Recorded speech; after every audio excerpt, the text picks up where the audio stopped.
right. So what's up, everybody? Welcome to another episode of the Real Chat Podcast with your man, Justin Jackson. Today, I'm joined by a very special guest who holds a special place in my heart as well. So the Real Chat really started, basically after I went through a situation with first of all, this is Eric Sparr, District Attorney of Winnebago County. So I want to say what's up to everybody. Hello, thanks for having me. I'm happy to be talking on the show with you. And I know we talked about this for a while. I'm glad we finally made it happen. Yeah, it's been years in the making. And the reason why I say it's special because this is episode 50. Again, Eric Sparr is a district attorney who went to trial with me before and actually sought prison time. And that's kind of how the Real Chat, developed. I actually started the Real Chat when I was in jail for that case. Wow. So this case was roughly 2008, 2009, and I got in some trouble here in Oshkosh.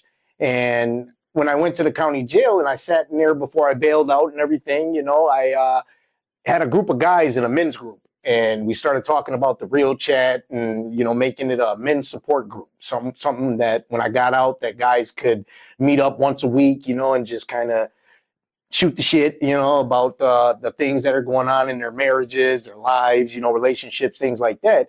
And I actually had a whole folder for it. I had the whole thing mapped out, and it's going to be this support group. And then I met Eric, and after I met Eric, I went into the courtroom. We went through the process, and he said, get a hold of him. So he was one of the people in my life that showed me a different way, a different opportunity. So I want to say thank you very much, and make sure that the world and all my followers know that I salute you and give you those flowers. So I really appreciate that because in a way you saved my life. I was on a path. That was destructive. I appreciate hearing that. I mean, that's not how I would have foreseen it going, but I think the one thing that happens for us as prosecutors, I mean, we do cases. We don't often get to know people really as humans. I mean, there's a person there, but sure, there's not time. There's not an opportunity really to get to know somebody. But there are exceptions to that, and this was one of them for sure. Where I know that you had expressed interest even as the case was going on, as it was finishing up and doing some positive things. And I remember originally my answer was kind of like, well, why don't you kind of get some of this stuff under control first, and then we can talk about that. Build a foundation. But that's what happened. Yeah. And so I'm glad that it worked out that way, where we were able to then do something meaningful and have that. And this is, I was looking back. I couldn't remember exactly what year it was, but I saw it was the end of the case was 2009. So we're talking about over 15 years. Yeah.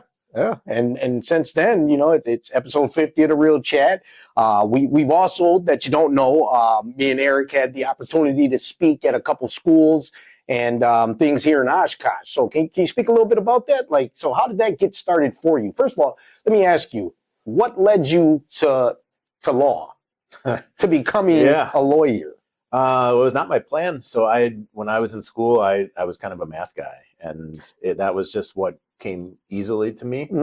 And I never really thought of law as an option. My dad was a lawyer. He did mostly civil, like personal injury type stuff. But so I was always around it, but I never thought of it as something that I would do. And so I was about 2.5 years into a computer engineering degree, which I did finish. It still made sense to finish, even once I knew I wasn't going to use it, and really started kind of being real with myself that I was never going to enjoy that. And I felt like there were people that were really passionate about it, and I just wasn't. And so I took a step back and said, what makes sense here? What should I eventually be doing? And all of a sudden I went, this was kind of staring me in the face the whole time, and I didn't acknowledge it. And so made the decision then in my middle of my third year of college that I was going to go to law school, but I still had to finish. You get an undergrad degree first and go to law school. So I went straight through, knew right away that I wanted to do criminal law. Okay. I think when you come into law school with like an engineering type degree, they all think intellectual property. So that was the response when I would show up and be, oh, intellectual property law. No, that's what I'm trying to get away from. So I knew I wanted to do criminal law. I was never quite sure what side I wanted to be on, and that I guess I had doubts about that for a long time. Okay. And I think that in the end, what I really figured out was that they're not that different. Right. At least they don't have to be.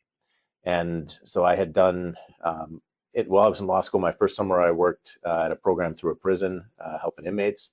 And then my second summer, I worked actually in this office. Okay. So as a prosecution intern, and then started right after I finished school. So 3 years of law school, finished up, and came to this office. So over 20 years ago, and I've been here ever since. Yeah. So it was ultimately going into law and going into criminal law specifically was definitely the right call for me. Okay. And it was something that. So you started out as a criminal attorney? Yeah, I mean, I've always been a prosecutor, basically. So ever since I finished school. Oh, so you never defended? Not really. I mean, in school I did. Okay. But I do think, and we'll probably get into this a little bit more, but they ultimately are not that different. I think that there's kind of a spectrum. You got like the way out there defense attorneys, you get the way out there prosecutors, but really, I mean, the business gets done in the middle. And the people that can understand the other side are going to be better at the one that they're doing. Okay. And so I never really felt like I was way out there. Right. But certainly that's evolved over time too. I mean, I think I was looking back, actually, I hadn't looked at your case, and I don't think ever actually since it was over. But in getting ready for this, I did take a look at it, and I looked at something and I was like, oh, I don't know if I would have done that this way now. I mean, you better be learning over time, right? You better be changing how you do things. If you're not, I think you're not doing your job. Okay. But I think the one thing that has been pretty consistent was that I was always more towards the middle. And I think that ultimately could have done either one. But I think that as a prosecutor, when you decide what you think the right answer is to any situation, the right answer isn't always clear. Right. But once you figure out what you think the right answer is, hey, this is what should happen with this case, you have a lot less obstacles to getting there generally as a prosecutor than you do as a defense attorney. Okay. Especially if that's like a more lenient resolution. Say, for example, if I'm looking at a case as a lawyer and I say this person should not be convicted of this or should not be prosecuted at all for this. If you are a prosecutor, you're done. Right. I mean, you close the case. If you're a defense attorney, you might have a whole bunch of obstacles to that. Right. You might have a prosecutor that disagrees, and now you've got to have a trial. You've got to do whatever it is. You got to do some homework. Yeah. And so I think what that really underscores is just the importance of having the right people in those roles, because they are so significant, and that judgment. I mean, there's I don't like to use the word power because I don't really think of it that way. But there's a lot of responsibility there. Right. And right. If we've seen over time that there have been people in those roles that have behaved inappropriately, that have made bad decisions, that have been doing things for the wrong reasons. And that's just so damaging. Right. Right. Well, and it's the kind of same, before I met Eric, I called myself a career criminal. I had no ambition of, my heart wanted to do the right thing, but I always found myself doing the wrong thing because it was easier. It was always easier, to just, okay, well, we'll just go take it rather than work for it. But I think as a criminal, it's kind of the same thing. You want to do right, and there's good ones and there's bad ones. There's some, there's people out there that just have bad hearts, and I think that's the same when you look at the justice system, because I've been a recipient, on both ends now. And which is a good thing because I've been blessed to sit down with some good people, like the Mayor of Sheboygan, yourself, a lot of good people in my corner that I didn't think that I had or I didn't have at that time, because it was shocking, for you to even ask me that. It was so we're not in the same building, but we're in the same, we're across the parking lot from the courthouse where I got sentenced, and we had our fun. And I say fun because it was a weird experience, with my co-defendant, and his outburst, and just it was just a funny situation.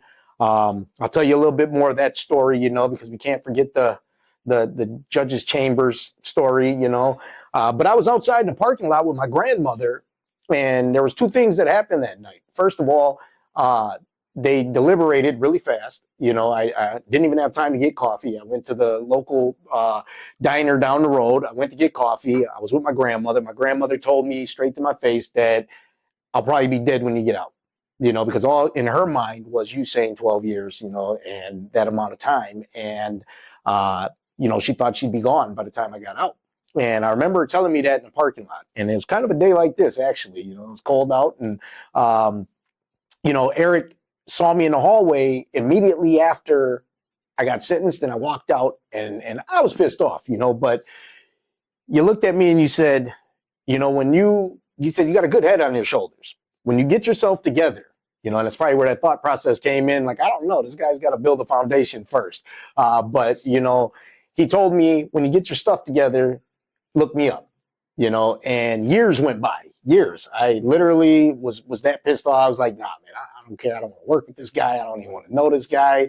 And I'd say at least 6 or 7 years went by. And actually, I reached out to you sooner than that. I think 2014, I reached out to you. And even then, we couldn't connect to get something going because I still wasn't ready. You know, I was still doing my thing, but my heart said, hey, man, you want to help people, you know? And I reached out to you. I remember you probably still had some different thoughts, you know, like, nah, this guy, you probably looked me up. It was like, this guy ain't ready. And so, you know, 2018, I think, rolled around, and that was around the time that I reached out to you for the second time, and we actually ended up speaking at Oshkosh North or West. We did. It was an Oshkosh North program. Oshkosh North program. Yeah. And the funny thing about that is the first guy to greet us at the door was the arresting officer of the MEG unit. So he was a liaison at the school, and he ended up greeting me at the door and said, when I saw your name come across and I had to do a background check, he said, I couldn't believe it. You know, he says, so I wanted to be the first one to shake your hand. And I believe he stayed for most of the presentation. And, you know, so that was a good thing. But I remember you saying that to me, you know, and that's always stuck with me, you know, that, hey, you got a good head on your shoulders, you know. So now as a Wisconsin State peer support specialist, my goal is to help others that were in my situation, you know, with those same kind words. Yeah. You know, and just tell them, hey, man, you can do the work.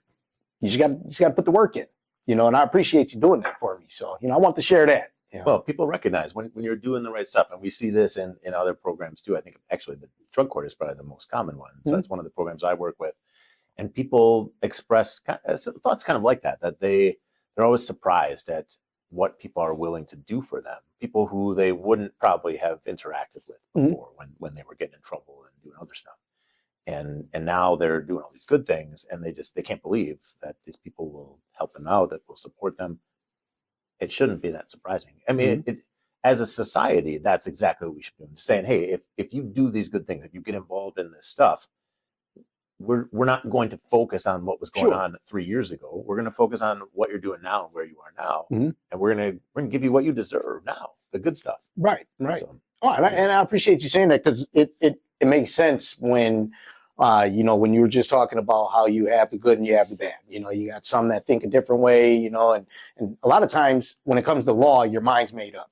You know, when you do good work, you know, this is what you do every day. You wake up and you want to make a difference. You want to be the good guy, you know? So your mind is already reading these stack of files, like probably like jobs, you know, bad, you know, and your mind is already made up, you know, and that's kind of how I used to feel, you know, until I came across you and a couple other people in the legal system. I was always against it, you know, because I mean, well, you know a lot of my history, and with some of that history, it has been some negative outcomes on situations that shouldn't have been that way, you know, and I'm kind of still battling that. But, you know, I don't think I'm in the mindset anymore where I just automatically think negative about law enforcement. You know, now I want to bridge that gap. And that's what the goal is, you know, of sitting down with Eric and the mayor and other people that I've sat down with, is to try to bridge that gap, you know. So, I mean, you did a course before, right? So he interviewed me once before. He was on the other end. So he was the host of that show. But so tell me a little bit, what was that? Do you remember what that was about? Like, I mean, what did you get from that? Because we sat down and we talked exactly about this subject. Yeah, I don't remember the details of what we talked about, but there was a course that we were doing. This is probably 2020, I'm guessing. Yeah. So there was, it was a prosecution leadership course that they were doing through, it was kind of connected to Stanford University. And so I was in that class, and one of the things that we were talking about is interacting with people who have had very different experiences with the criminal justice system. Right. And the idea was to go, and it wasn't necessarily like, hey, go find someone that was in trouble, but that obviously that's what jumped out at me when I thought about this.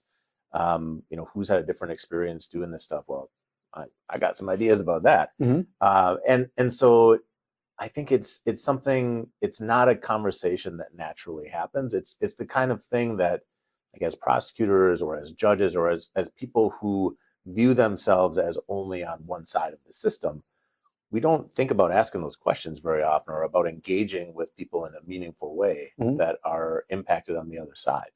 And so that was a cool prompt, I guess, to get me to have that conversation. And I think that there are other ways that we should be doing that stuff too. One of the things, so I've been in this position, I guess now I'm thinking about it, it's almost 4 years in the DA position. And one of the things that has been a little bit unique for me coming through as a prosecutor, I had a lot of interactions with offenders, and in particular people in recovery over many years, and mostly because of working with the drug court.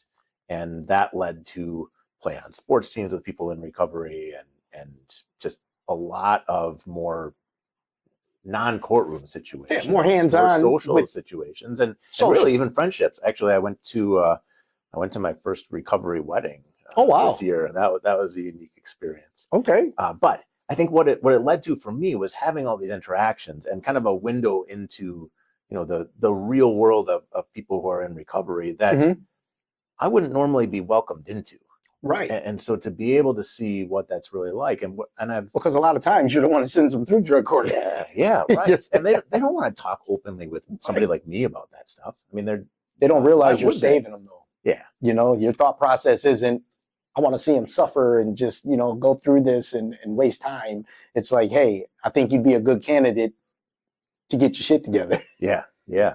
So I think one of the things that I struggled with as in my position now for the last 4 years was, how do I get a little bit of that to everybody else? I mean, I can't say, hey, everybody go socialize with people who are in recovery. I mean, right. That's not a thing, right? You're not going to tell people to do that. But we've tried to get into that stuff a little bit. So we've done like tours of correctional facilities in the jail, and we went to the resource center, Winnebago Mental Health. So trying to get people to see these places. Hey, we talk about them, more. We talk about sentences to these places, but if we're going to be doing that, we should know what it's really like. We should know what it looks like, and I want people to have a better understanding of that. And then kind of going the other way, same thing with law enforcement, to get a better handle on what law enforcement's dealing with, because we get a police report which is very sterile. It's not that emotional. It's it's just a summary. We don't necessarily see how it really was in the moment, the intensity of it, or the not that every situation is like that, but some are. Well, a lot of times you don't even get to talk to all parties. Yeah. Yeah. I mean, so we've made some efforts to get out there too, and so we've been doing ride-alongs regularly, and we're trying kind of alternating ride-alongs 1 year, tours another year, and to do some of this stuff to get people out there understanding kind of a little bit more about the offender side of things, as well as the law enforcement side of things. And then to also, I guess another thing that we've started is to try to get law enforcement some of that experience too, having them come over here. We think of ride-alongs and people going to law enforcement. We've done kind of a reverse ride-along where we have new officers come and spend time with us and see what's here. So it's not just this black box where they send something over and they don't know what happens. Now I'm intrigued, because it's kind of like, we're sending this officer to the hood with you. Officer's like, I've been there, but not on this side. Yeah. Yeah. So, I mean, just having people have more meaningful, real experiences, if they are going to be making some of these decisions, these judgment calls that, I mean, I already mentioned are so important. I want them to have some context to do that and be more effective at it. And that's the hope, at least. Well, and it's the same scenario as getting, the police force trained up with peer support. I've been running into a lot more officers that are trained peer support specialists, went through the same training as me. And then also it bridges that gap, because now we have something in common to talk about, which is, I think, kind of what you said, you don't get to know that person. So you don't know what you might have in common. You don't know, your minds might think alike, but you're doing a job, and that's what I think the biggest thing for me was to get past that. You're doing a job, so I have to still, I think it's part of some of the training I went through, that I learned this, and it's like, it's not about me. It's not directed towards me. Yeah. You never met me. You don't know me. So you're not, you don't hate me, Yeah. And that's how we feel, on the other side, because it's like, damn, dude, you don't even know me and you're throwing all this time at me. And it makes it hard for both parties. Yeah. And I guess, some of that's by design, right? We don't want somebody prosecuting someone that they're buddies with, Mm-hmm. right? That we need objective, unbiased decision-making. But so understanding, helpful. But you don't want too close of a relationship. Right. And I think we have that conversation with victims too. And we're talking about an offense and they're talking about how they're personally impacted. And I would often say like, hey, I understand what you're talking about with that. I'm not there. Like it didn't happen to me. So I can't understand it the same way. But that's kind of how it's supposed to be. I'm supposed to be a little bit removed so that creates the opportunity for me to be this unbiased decision maker. Right. Well, these laws are put in place, for a reason, and your job title is to enforce those laws, and you can't do so if you are biased. Sure. And it makes it very hard. Something else I learned, along the way. So. Well, and it's an interesting thing to think about too, especially in a smaller community, even smaller than this, like Washera County. Yep, Washera County. Yep. You go to court there, you're going to know some people, right? They're going to know you. And that's a unique situation. So it's not that you can't know the people, but where's the line? Where's the line where it's too close and somebody needs to get bring somebody else in? It's funny because I know the lady who runs the clerk of courts over there, and I know her from before she got that job. Yeah, before she was a jailer. Well, I remember you talking about the former DA there, and that you had some prior interaction. I can't remember the details of what it was. I knew. So. The prior district attorney, I knew his entire family. Yeah. And I knew the brother, I knew the other brother, I knew the cousin, and I actually dated the daughter, of one of so his niece, I dated his niece, and it's funny because I just went to a wedding and the DA's brother's ex-wife was at the wedding because that's the grandma, of these other people I have relationships with. So it's like a big, like you said, you're going to know somebody, and I know that county pretty well. And my younger kids just went on a shop with a hero, so they went with some of the officers that I know, and they're like, we're going shopping with a firefighter or a cop. And I was like, I'm probably going to know him. My daughter's like, no, you don't. I was like, who'd you go with?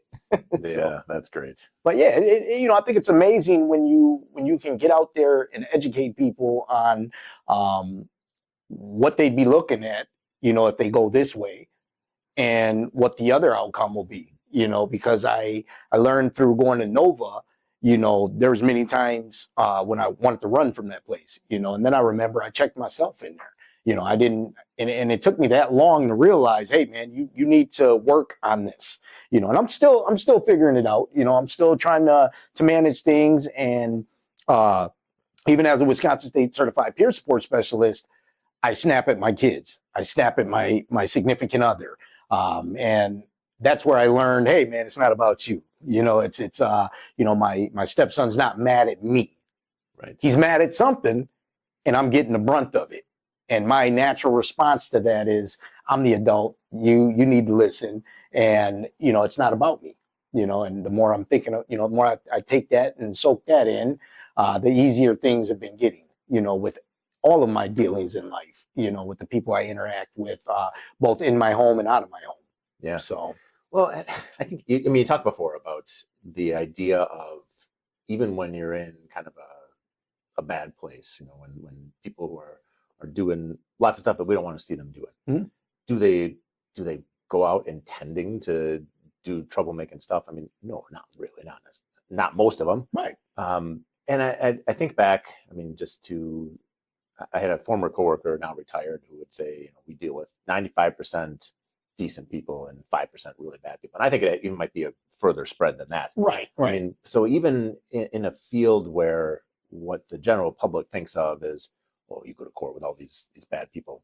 I don't think of it really that way at all. Mhm. That is such a small percentage of the people that we're interacting with. And most of them, the way I would normally say it is, it's a bunch of people who are, when confronted with a difficult situation, they're just not well equipped to make good decisions and to handle it appropriately. And I think for me to walk into it with that perspective, or for any prosecutor to walk into it with that perspective, would make me better equipped to figure out, okay, what does somebody need? I don't walk into it saying, oh, this is a horrible person. It's Right. not like that. You got to do quite a bit to get Right. to that conclusion. Mhm. So I totally agree with what you were saying before. And I've had so many people say that, and I say, I totally believe you. I agree. I had a guy who was trying to get out of prison. He was trying to get me to get on board with shortening his sentence. And he says, hey, here's my plan. Here's what I want to do. And I said, listen, man, like, I completely believe you, but I know what happens when you get out. And ultimately we had offered some reduction. It wasn't exactly what I was looking for, but I told him, that was life isn't always what you're looking for. Yeah. That was the most explicit version of that conversation I'd ever had, because all the stuff he was saying to me, I was like, I am completely on board. And I absolutely believe that this is what you want to do. I do not have confidence that this is what you're going to do. Correct. Yes, and that's a big divide right there. When you think about, because I've been, like I said, I've been in those shoes where I'm like, hey man, you shorten my sentence, and I'm gonna do this, and that. And again, this is where I say your heart's in the right place. Yeah. But once you get out and you don't remove yourself from that same environment, those same people, again, you've heard me say it a lot on the Real Chat podcast, trimming the fat. You got to cut the people that don't add value out of your life. Once you cut these people out of your life, then things will start to get better. And then you'll start completing the task that you set forth, for yourself, because I sat in jail, like I said, and wrote master plans, of things that I was going to do. And, I haven't done any of them, I did the Real Chat podcast, so we're here, but I haven't, become the engineer, the musician, or all the great things that I said I was going to do to make it look good on paper. And as soon as I got out, that was the least, I didn't think about any of that. As soon as I hit the doors, I was like, oh, yeah, let me call so-and-so and let them know I'm home, and what are we going to do? We're going to go party. We're going to do this. And the next thing you know, we get pulled over. I'm on parole. I'm on probation. And like you said, you don't go out intentionally with the thought process, I'm getting in trouble tonight. You go out with the intent that I'm going to have fun tonight, and then things happen, and then you're in hot water, and then you're mad at the guy who's not responsible for any of it, so... I say that because I'm always, I went through a lot in Washington County with the district attorney, and funny thing about that is we see each other in public and we're actually good. It's not like I can't stand you, man, and I actually see the judge, and we've been going back and forth for over 20 years, and we still have child support and things like that. So I still get to go visit them every now and then, so, but it's just, it's great to be able to be on this side. And I never thought I would be on this side. I'm used to being nervous going into the courtrooms. And it was funny because when I came in here today, I get down there and he's like, Eric will be down, and he's like, so it's a good feeling to know that they're not like, hey, put all your belongings in here, and come on through the metal detector, Well, and just to not have to be nervous walking into an interaction like that. I think that there are plenty of people that are going into the courthouse like that. And they're nervous. Some of them for good reason, right, and some just because that's how they've trained themselves to be. They're so exact that part, because I did it for years, even when I first started speaking. When I first started speaking with you, and I would go to the courthouse, for any other reason, I'd be like, man, I wonder if they just gonna grab me for something I did 5 years ago. But I do have a weird question. Kind of a weird question for you. So when negotiating a bond, it kind of sounds like you're negotiating for products. Now, how does that work? Because so I had a bond hearing one time years ago, and it was kind of like, well, he did this, so that's like 500. Well, he has this prior, so that goes up to 750. But yeah, you forgot about this, so we'll bring it back down to 625. So how do you come to those numbers? Yeah, is it a negotiation or is it a process? Right. Well, so I would say bond is not really, when we think negotiation, I would think about the two sides have an interaction back and forth, where with a bond, we don't see much of that. With sentencing, there is more of that. So bond, for example, where we're figuring out, does somebody have to pay money to get out of custody? And a lot of times this is right at the beginning of a case. It could be addressed at a later point too. But I'd say for most types of cases, fortunately or unfortunately, depending how we're looking at it, we've kind of seen this stuff before. And there is almost, and this I guess applies to sentencing too, there is to some degree like a going rate for a type of situation. Okay. Some cases are just weird. And so how do you come up with those going rates? Like, right. Well, I don't think anybody really comes up. I think they develop over time, and they're different from community to community. Okay. So, I mean, you might know, well, in this county, it's going to be different than in this other county where things are either harsher or whatever it is.